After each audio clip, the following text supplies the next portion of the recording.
is the thing. University was supposed to be a fresh start. New people, new life, new levels.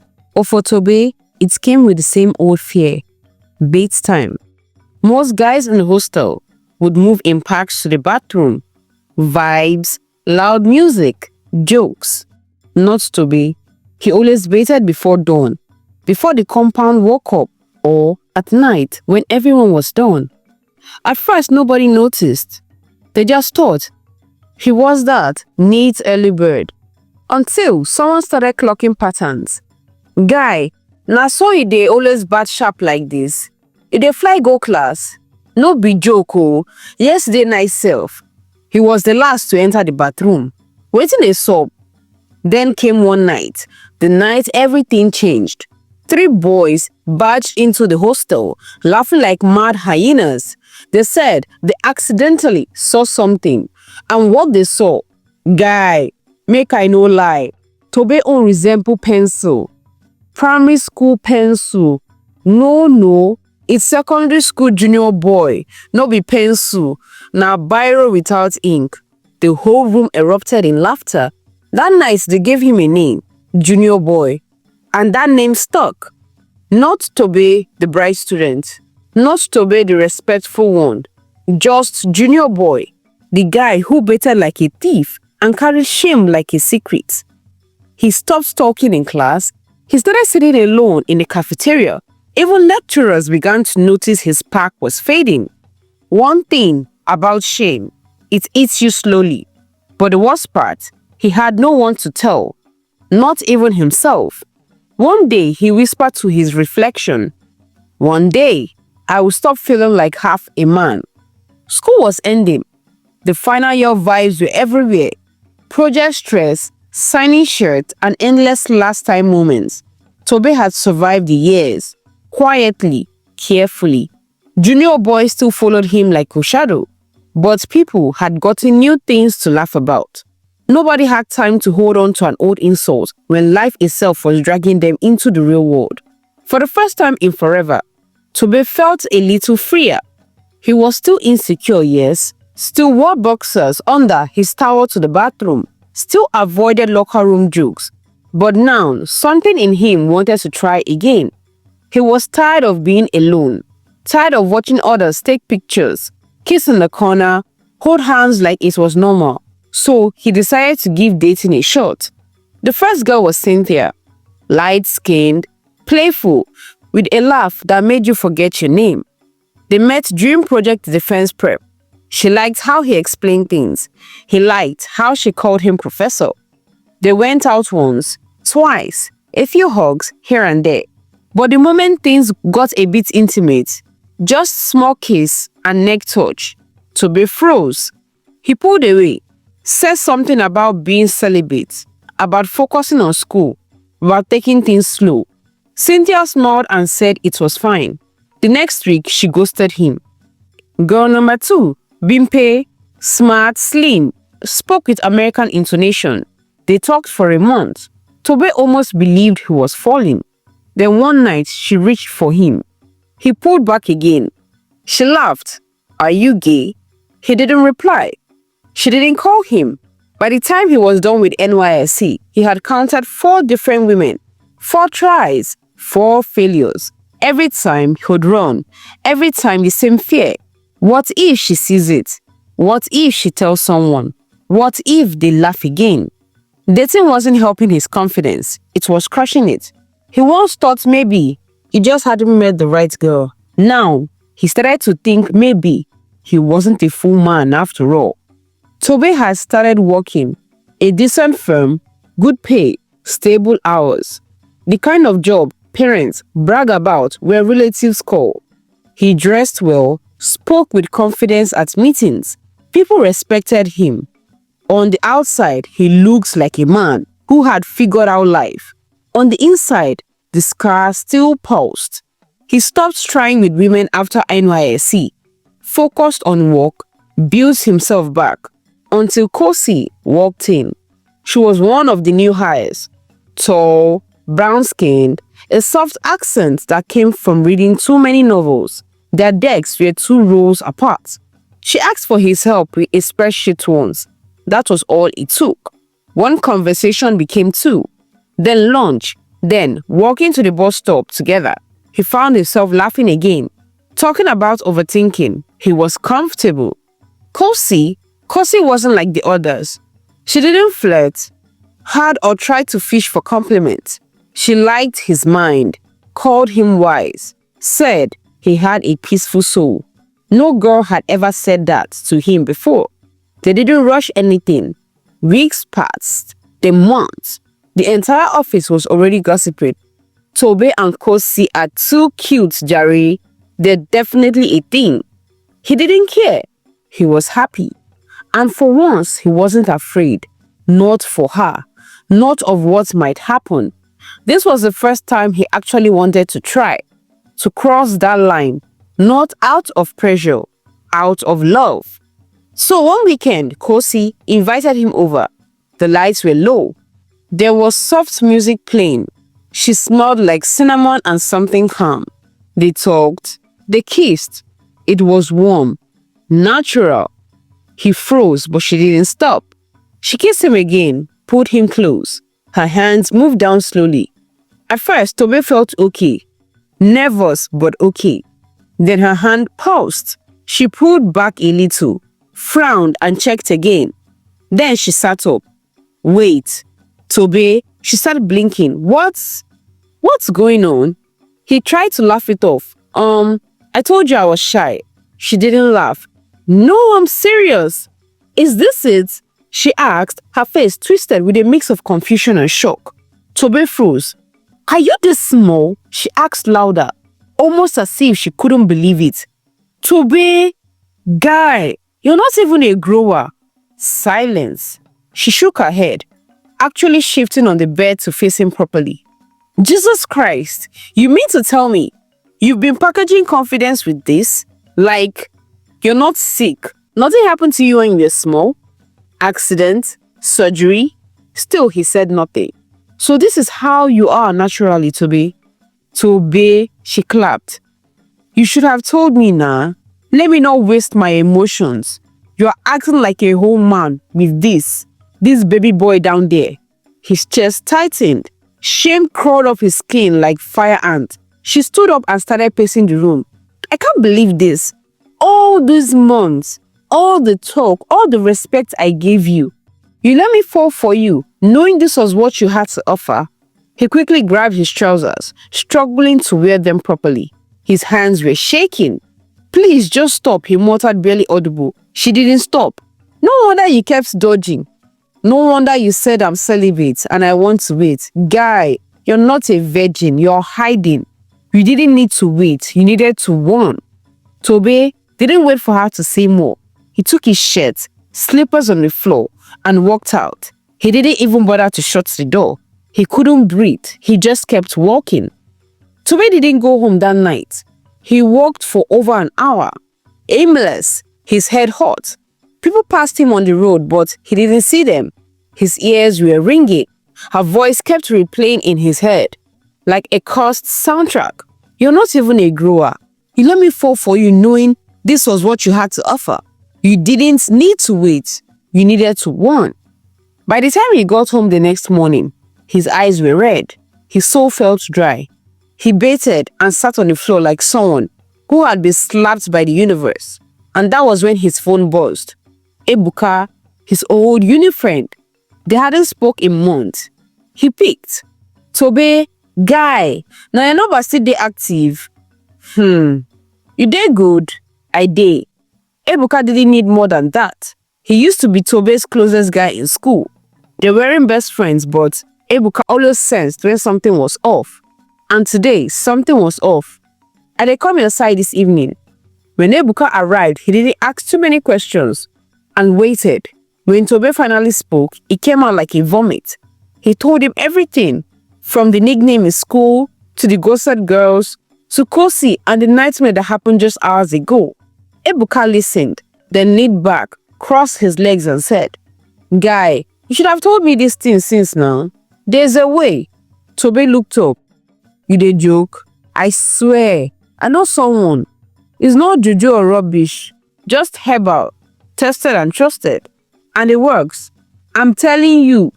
I dey tell you say they work, but there's a condition. Tobe raised his brows. You can only take it once a month, 1 bottle, not more. And that's the rule. If you break it, well, that one no concern me, oh. I don't tell you. Tobe sat quietly. His heart was pounding. How long before it works? Ebuka smiled. 3 days, but once it starts, you know, you feel it. Girls go queue. Tobe didn't waste time. The next morning, Ebuka took him to a small compound on the edge of town. Quiet, gated, looked like a regular bungalow, but something about the air smelled different. They didn't go inside. The man came out, old, dark-skinned, beard full of gray. His voice was slow but sharp. You want to increase what God gave you. Tobe nodded slowly. It's not a sin, the man said, but greed is. He went back inside and came out with a small black bottle, unlabeled, wrapped in a thick nylon. Drink half of this only once a month. No more, no less. 3 days, you see change. Do more and the body will fight you. Tobe held the body like it was a treasure. He wanted to ask more questions, but Ebuka shook his head subtle. Don't talk too much, just go. That night, Tobe sat on his bed, staring at the bottle like it was alive. His palms were sweating. His mind was racing. What if it works? What if it doesn't? What if it kills me? What if I never have to feel ashamed again? He opened it, took half a cup, closed the bottle, and slid it under his bed. Nothing happened. Day 1, normal. Day 2, still normal. By day 3, everything changed. He woke up and felt it. No jokes. There was a fullness, a weight, a different presence between his thighs. He jumped out of bed, pulled down his boxers and nearly screamed. It was bigger, not by magic, but by enough for him to know this wasn't imagination. No way. He turned sideways in the mirror, touched it, lifted it, measured it with his eyes. This was real. The confidence came like wind. He walked into the office that day like he was floating. His voice changed, his chest lifted. His eyes locked with every female colleague like a silent dare. You all laughed before. Let's see who is laughing now. It was the first time in his life that he felt like a man, a complete one. And for the first time, when he went home that night and looked in the mirror, he didn't feel sorry for himself. He smiled. We'll go again next month. And he did. Exactly 1 month later, he took the other half. By the 4th day, even better results. He was getting stronger, fuller. He even felt it in his walk. He started seeing someone, a lady he met at a wedding. Tall, curvy, bold. They slept together and she didn't laugh. She moaned. Tobe, where have you been hiding? He smiled into her neck, proud and new. But deep down, just one small thought whispered, just one more dose and I'll be perfect. Tobe didn't wait till the next month. He didn't even wait 2 weeks. That night after the wedding hookup, he looked at the empty bottle and made a stupid bold decision. If 2 doses could give me this, then imagine what Daily would do. So he called Ebuka. Guy, you still feel to run another plug? Ebuka hesitated. You want more already? I dey serious. I won't grow past this. Ebuka signed. Tobe, the man talks say once a month, so no worry, I sabi my body. Ebuka didn't argue. He just sent the contact. The next day, Tobe collected 3 more bottles, and that was when the real madness began. He started taking 1 small cup every single night, and the result, fast, wild, addictive. Within 5 days, Tobe wasn't just bigger, he was massive. The kind of size girls whisper about in group chats. The kind of size that gets you screenshots and secret nicknames like Anaconda, Big Engine, and Minister of Enjoyment. It didn't take long before people started noticing. Words spread like wildfire. Girls he didn't even know were now replying to old stories with hi. Married women in the office suddenly wanted lunch dates. Even Kosi, the same one who insulted him that night, reached out. Hi Tobe, I heard something and I just wanted to say I miss you. I was immature. I'm really sorry. He laughed when he saw it. Kosi, the same Kosi that mocks him like a joke. She wanted back in and he let her. Not because he missed her, not because he forgave her, but because he wanted her to see it. They met again. Hotel room, lights off. She reached down and froze. Oh my God. Yeah, he whispered. That's what she couldn't wait for. That night, he made sure she experienced everything he never got the chance to show her. When she mourned his name, it wasn't out of love, it was shock. When it was over, she reached for his chest and said, I'm so sorry for everything I said before. Please, Toby, I want this again. I want us again. He wore his trousers slowly and stood. Nah, I'm good. And he left. No explanations, no goodbye, just silence. That was the night everything changed, because for the first time in his life, he had power.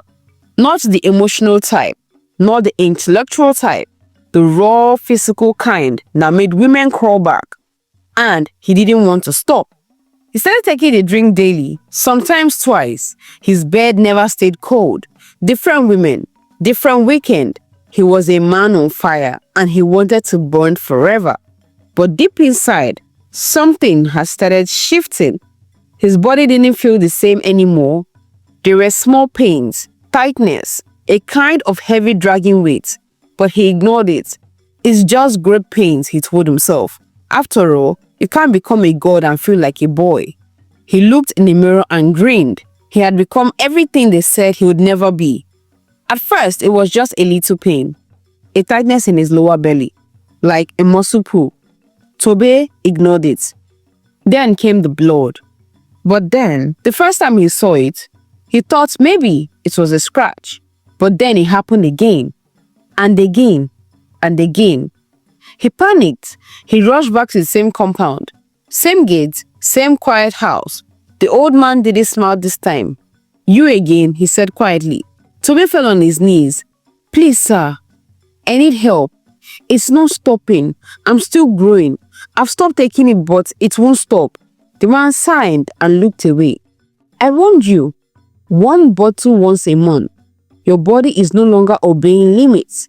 You fed it greed, and now it will keep stretching until it tears itself. So what do I do? Toby cried. How do I reverse it? You don't. This is your reward. He shut the door just like that. By the 3rd week, Toby couldn't go to work. His clothes couldn't fit anymore, not even custom-tailored ones. He started smelling, not because he was dirty, but because his body was rejecting itself. He couldn't move freely, couldn't sit properly, couldn't sleep on his stomach. The pain became constant. His skin burned like fire. Sometimes blood soaked his boxers. He tried hospitals. Nobody understood what was happening. One doctor finally told him, there is only one thing left to do. We have to cut it off. Toby laughed at first until he realized doctor wasn't joking. It's either that or you die. His heart dropped. How did he come to this? The same thing he once hated, the same thing he risked everything to change, had now come to a death sentence. He tried herbalists, nothing. He tried prayer houses, silence. Meanwhile, the women he once enjoyed, they stopped calling. Some blocked him, some started gossiping. He's cursed. He used jars. He's decaying down there. He was alone, rotting, bleeding, dying. In the end, he agreed. They wheeled him into the operating room and cut it off. Gone, just like that. Everything he had chased, everything he had risked, everything he thought made him a man, gone. When the doctor came to his bedside the next morning, he asked, what happened to you? And Toby told him everything. The doctor shook his head slowly and said, you could have come to us. We could have done a minor corrective procedure. Boys like you, it's common, but now it's too late. Toby looked at the ceiling. No tears left, just regrets. Regrets that burned deeper than pain. He lost everything all because he didn't listen. Because he didn't wait. Because he wanted to be like his mate. Because he let greed drive him past the warning signs. Let this be a lesson. Be patient, the right person will love you as you are. Don't compare your journey with others. Don't chase validation with desperation. Above all, when something comes with instructions, obey them. Sometimes, what you're trying to fix was never broken in the first place. I hope you enjoyed this wonderful story. You can go ahead and leave for me what you learned about this wonderful masterpiece. Also, do not forget to share this story to someone you know would appreciate and love it. Like and subscribe, and I'll see you in the next one, my loves. Till then, bye! Thank you so much for watching till the end. Please click on the subscribe button to support us. Turn on the post notification to get notified when I upload a new story. Like, share, and comment your thoughts. Till then, bye!